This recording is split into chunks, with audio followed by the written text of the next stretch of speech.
L'histoire et la souffrance de ma vie, Dr Frodibo Tuku, 00225 05 65 94 89 78. Ce livre est composé de 4 parties sur YouTube. Je vous en prie, écoutez jusqu'à la fin. Ce livre est écrit par le Dr Frodibo Tuku. Dans ce livre, je n'ai pas rendu tout mon témoignage, mais c'est une partie de ma vie que je vous ai racontée afin de vous faire comprendre que la vie chrétienne est une vie de combat et que le diable peut même passer par ta femme, tes parents ou ton pasteur pour te combattre parce que tu es utile aux yeux de Dieu. J'aimerais que toi qui es découragé de cette vie chrétienne ou parce que tu as des problèmes, ne prends pas la décision d'abandonner Jésus. Peut-être que la souffrance que tu vis sera un bon témoignage pour les multitudes des enfants de Dieu. Mon histoire était une hontière, mais aujourd'hui plusieurs personnes sont contentes pour l'entendre. Dieu m'a envoyé en mission en Afrique de l'Ouest. Dites-vous qu'il est facile de prêcher quelqu'un qui ne connaît pas Jésus. Mais il est difficile de prêcher quelqu'un qui croit être chrétien mais qui ne l'est pas, et toutes les personnes avec qui j'ai eu à causer en Afrique de l'Ouest, j'ai constaté que presque tout le monde sont procédés. Si ce n'est pas de la sorcellerie, la majorité passe la nuit dans l'eau chez Mami Wata.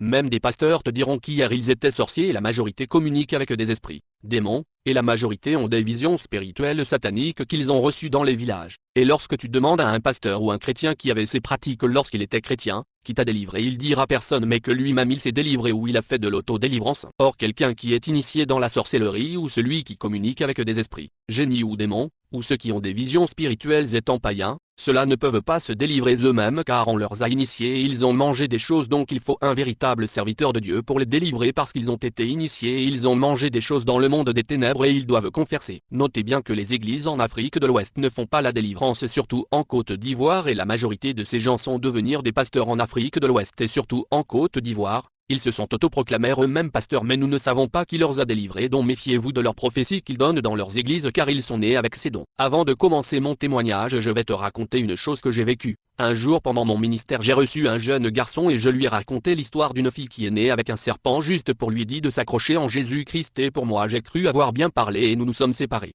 Une semaine après, ce jeune vient vers moi en me disant « Sais-tu que j'ai failli te tuer dans la sorcellerie ?» Je lui ai demandé comment et pourquoi. Alors il me fait savoir que le jour où je lui ai parlé de Jésus, il était énervé car moi je me prenais trop, et il me dit lorsque nous avons fini de parler sur la fille qui est née avec un serpent et qui tuait les gens en passant par les rapports sexuels, ça lui a énervé et qu'il est rentré dans son magasin et il est sorti de son corps étant sorcier, et il est venir me tuer. Mais lorsqu'il s'est approché de moi, il a senti une flamme qui est sortie dans mon corps et automatiquement il a fouillé parce que si cette flamme le prenait il allait mourir. Il me dit qu'il a vu cette flamme que chez quelques chrétiens qui craignent vraiment Dieu. Et je lui ai demandé pourquoi tu as voulu me tuer. Il me fait savoir que sur le plan spirituel je ne les ressemble pas dans cet endroit parce que où je vends c'est un endroit où il y a plus de 500 magasins, musulmans comme chrétiens mélangés, et il me fait savoir que sur le plan spirituel aucun musulman n'a cette flamme qui est chez les chrétiens, et c'est ça qui fait la différence entre les chrétiens et les musulmans. C'est-à-dire que les sorciers peuvent s'approcher facilement d'un musulman mais ils ne peuvent pas approcher un chrétien sur le plan spirituel. Il me dit même là où on vend plusieurs personnes nous font croire qu'ils sont des chrétiens mais ils ne le sont pas car ils se cachent derrière la Bible et le Coran. Il me dit que lui il est sorcier et que je devais faire attention car eux tous ils cherchent à me tuer. Même un PD m'a averti un jour en me disant « Pasteur, faites attention car Mami Wata te guette parce que tu es en train de la dévoiler et elle dit qu'on doit tout faire pour te détruire. » Et ce PD me dit que beaucoup de personnes les détestent mais eux ils détruisent beaucoup de personnes lorsque ces derniers sortent avec eux.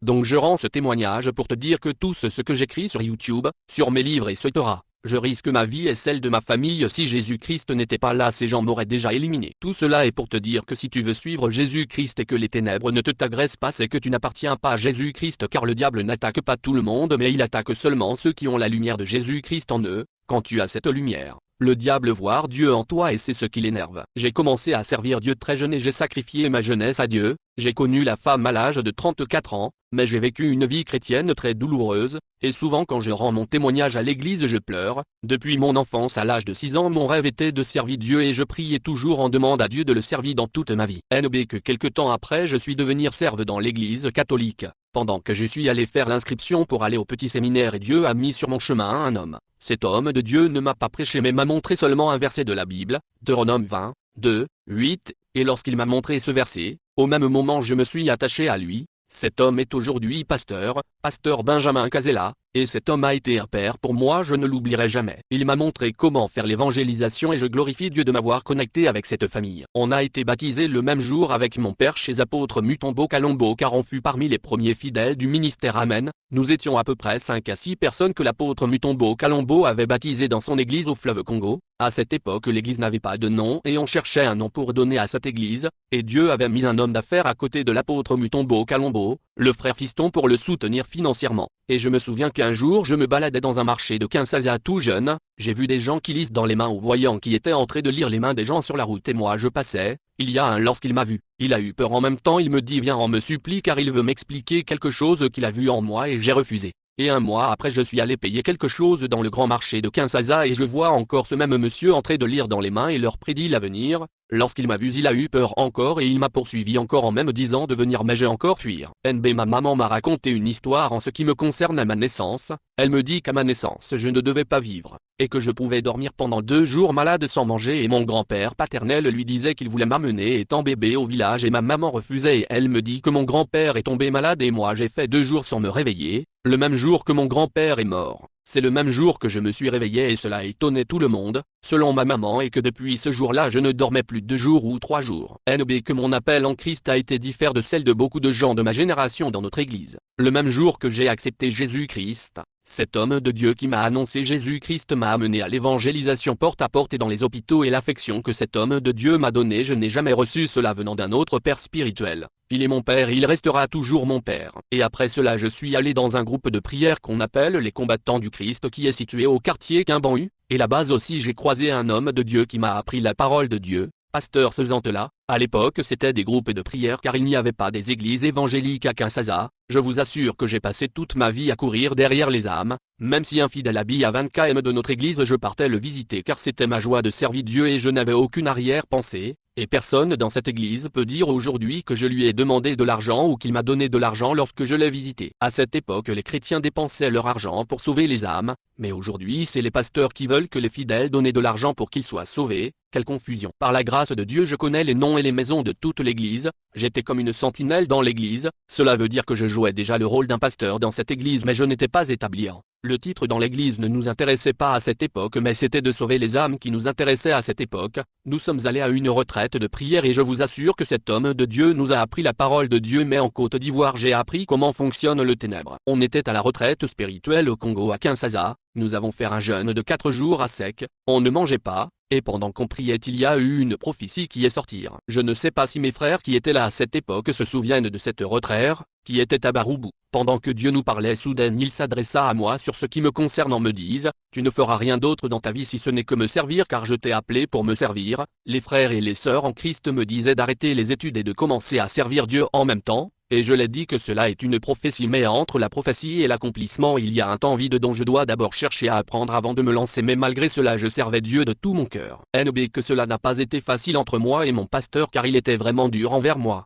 Je ne regardais pas sa dureté envers moi mais je cherchais à apprendre ce qui est en lui car c'était à modeler pour moi. Mon rêve était de le ressembler et de prêcher comme lui. Et je me souviens un jour de cette humiliation. Je passais plus mon temps dans le service d'ordre à l'église, il y a eu un désordre dans le service d'autre parce que je n'étais pas là et quand je suis arrivé on me fait comprendre que le pasteur était fâché car je n'étais pas là donc au même moment j'ai mis un peu d'ordre. Notez bien que ce jour-là l'église était remplie, nous étions plus de 600 personnes et je connaissais le nom de tout le monde et leur maison à part les invités. Je devais mettre 2 filles pour accompagner les paniers des offrandes et pendant que j'ai dit aux filles d'aller elles ont eu honte donc j'étais obligé de les accompagner. Oh si je savais l'humiliation qui m'attendait je n'allais pas faire cela. Pendant qu'on passait sur les rangées le pasteur numéro 1 avait le micro dans sa main et en même temps il a poussé un cri en s'adresse à moi, en disant regardez lui là on l'a cherché ici on ne l'a pas trouvé maintenant qu'il voit qu'on donne les offrandes il court pour venir. Ce jour-là j'ai demandé à Dieu que la terre ouvre pour que je puisse rentrer en bas car c'est quelque chose que je n'ai jamais fait et je n'ai jamais eu l'intention, j'avais honte et je voulais quitter l'église parce que toute l'église et les invités me connaissaient et me respectaient et d'autres fidèles et invités m'ont traité de voleur et notez bien que je n'ai jamais servi Dieu pour de l'argent et les titres dans l'église ne m'intéressaient pas. Même jusqu'à présent par sa grâce je n'ai pas perdu les ailes que j'avais au Congo et je sers Dieu par sa grâce avec mon propre argent car je n'ai pas de partenaire. Je n'ai pas écrit ce livre pour frustrer quelqu'un mais c'est pour vous raconter mon histoire avec Dieu car un homme de Dieu sans histoire avec Jésus n'est pas un homme de Dieu. Il arrivait souvent que je pars prêcher dans les rues et je parcourais souvent tous les hôpitaux de Kinshasa pour prêcher. Souvent il arrivait que je bègue. Aussi je faisais les évangélisations porte à porte et je n'arrivais pas à prononcer les mots car je bègue. Il y a d'autres même qui se moquaient de moi. Beaucoup pensent que servir Dieu est seulement dans l'église, or c'est une erreur grave. Un bon serviteur de Dieu n'est pas celui qui s'assoit dans le bureau seulement, mais c'est celui qui est dehors, qui cherche les âmes. Et après tout, c'est en Dieu m'a convaincu d'aller au Nigeria. Je suis allé à l'école de théologie de l'évangéliste Benson Idaouza. Notez bien qu'il n'était pas pasteur mais il était évangéliste. Chez lui j'ai appris une chose, la foi, et j'ai fait un temps chez eux et Dieu me montre dans une vision de venir en Côte d'Ivoire. On me dise si tu vas dans tel endroit et qu'ils t'ont pas bien reçu, va ailleurs. C'est comme ça Dieu m'a parlé dans la vision. Donc je n'ai pas expliqué cette vision à mes amis pasteurs Congo qui étudiaient dans la même école que moi chez Idaouza.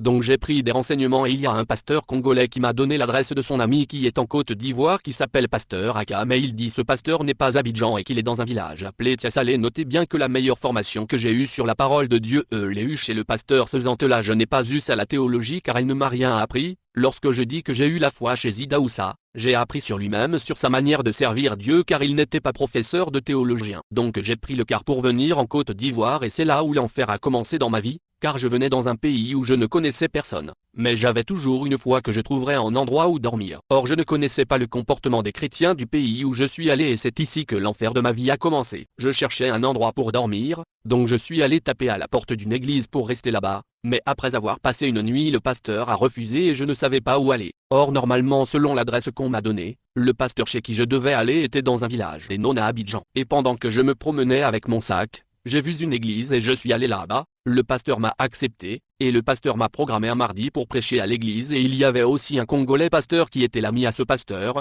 et ce mardi quand j'ai prêché je ne savais pas qu'il y avait quelque chose en moi que j'ignorais et quand j'ai fini de prêcher le lendemain matin le pasteur est venu me trouver à l'église pour me faire le retour de ce qui s'est passé pendant la culte. Il a apprécié mon message et il m'a dit tu vas prêcher les dimanches matins mais à une seule condition. Il ne faut pas qu'il ait d'interprète donc tu prêcheras en français toi seul. Or le mardi il y a eu un de ses amis pasteurs congolais qui m'avait interprété en français, et je lui ai dit si c'est pour prêcher en français je ne peux pas car je n'ai jamais prêché en français. Alors il me dit si c'est ça ce n'est plus la peine. Et dès qu'il est parti l'autre pasteur qui m'a interprété est rentré pour me rendre visite, et j'ai expliqué au pasteur congolais ce dont je viens de parler avec le pasteur titulaire et le pasteur congolais me dit de ne jamais accepter car c'est un piège que le pasteur titulaire m'a tendu, à cause de ta prédication que tu as prêchée ce mardi car ça a touché le cœur des gens et le pasteur congolais m'a donné un conseil en me disant, tu es venir dans un pays où tu ne connais pas l'état spirituel de ce peuple, ne cède jamais au sexe car la plupart des personnes que tu vois ici ne sont pas des hommes. Plusieurs sont procédés et ils vont même dans l'eau chez Mami Wata, garçons comme femmes. Et le vendredi de l'autre semaine je les ai épaulés à la délivrance.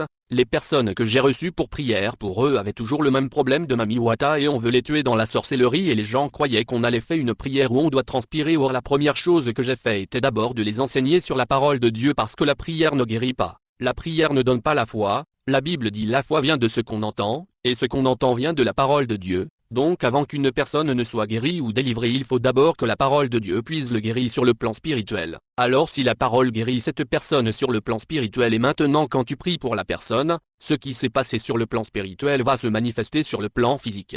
Donc on n'a pas besoin de transpirer pour prier pour quelqu'un mais c'est la parole de Dieu que tu vas annoncer à ces personnes qui lui fera des miracles. Et le dimanche qui a suivi avant le culte, notez bien que je n'avais pas porté de ceinture car la boucle de ma ceinture était cassée donc j'avais attaché une cravate à la place de ma ceinture et je n'étais pas fourré et lorsque le pasteur titulaire m'a vu il m'a imposé de fourrer ma chemise et je lui ai fait savoir que je n'avais pas mis de ceinture mais malgré cela il m'a imposé donc je n'avais pas le choix et j'étais obligé de me fourrer. Cette histoire est une histoire vraie que j'ai vécue. Et pendant le culte on a reçu la visite de 4 pasteurs, un Haoussa, un pasteur du Niger, et c'est lui qui était l'invité qui devait prêcher, un pasteur ghanéen, et 2 pasteurs congolais, pasteur Abraham et pasteur Vili Malala. C'est lui qui m'a aidé dans l'interprétation et parmi eux le pasteur qui m'avait interprété était là. Ce jour-là pendant le moment des témoignages, tous ceux dont j'avais prié pour eux sont venus rendre témoignage et Dieu avait fait par sa grâce que tous ceux dont j'avais prié pour eux sont guéris et même ceux qui ne dormaient pas qu'on les attaquait chaque nuit ont rendu témoignage qu'on ne les attaquait plus. On n'a pas forcément besoin d'être un grand sapeur pour être un grand pasteur ou serviteur de Dieu, mais l'Église a besoin de ce qui sort de ta bouche et non ton habillement. Nous remarquons aussi dans la Bible que parmi les prophètes et les apôtres aucun d'eux était riche ni sapeur mais ces gens ont marqué leur temps par